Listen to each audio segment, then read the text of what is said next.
Liquitex ink was introduced in 2009 and comes in 30 colors. It's a fluid pigmented acrylic, and that's an important thing to denote because most ink is dye-based, and dyes will fade.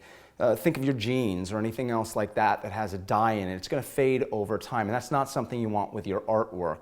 With Liquitex ink, although we call it an ink, it's really a pigmented acrylic. So the same pigments that are in our other varieties of paint, like our soft body, heavy body, sprays, and markers, is the same in the inks, and those are light fast. So that allows for permanent colors and long-lasting artwork. And you can use it in all the ways that you would normally use ink, even though it's a very, very fluid acrylic. So I've got a pen and nib here, and so in a very traditional way, I can begin to draw and do all the little delicate things that I would do.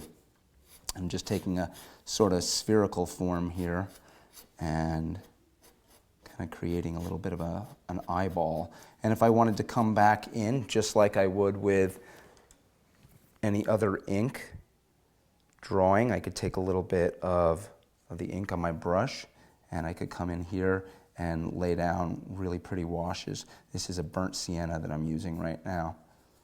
So it allows me to do all the things that I would normally do with ink, but it allows me to go beyond that. Because all Liquitex products are intermixable, I can take the ink right now, and I'm going to take Liquitex pouring medium. It's an effects medium, it's very fluid, and I'm going to pour some right into this cup here.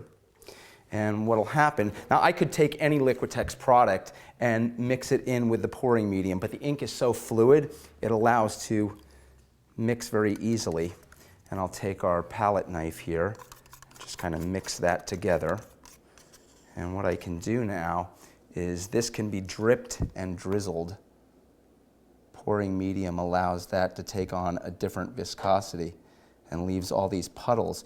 And the interesting thing about that, once that dries, it's going to maintain that glossy, wet look to it. And the Liquitex ink can also be mixed with things like soft body color. So if I take this blue and lay it out right here, and we'll take some cadmium yellow light hue ink, I can just put that right in the middle of that. You can see the color mixing together already. But then when I take another palette knife and I do that, I start to get this beautiful green color. So all Liquitex products are intermixable. And because they're intermixable, you really can't go wrong. You can push your work in all sorts of new directions.